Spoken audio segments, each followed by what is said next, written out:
pertama kita lepas dulu untuk pembuatan. Ini lubang speaker.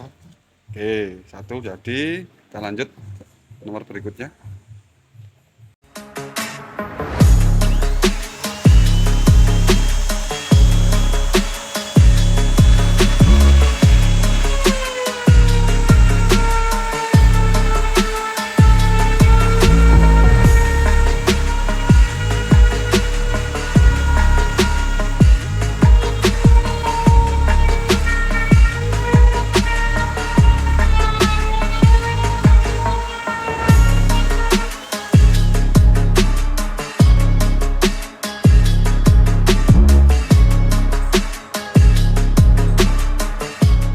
Motif kedua.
Oke, coba kita rakit.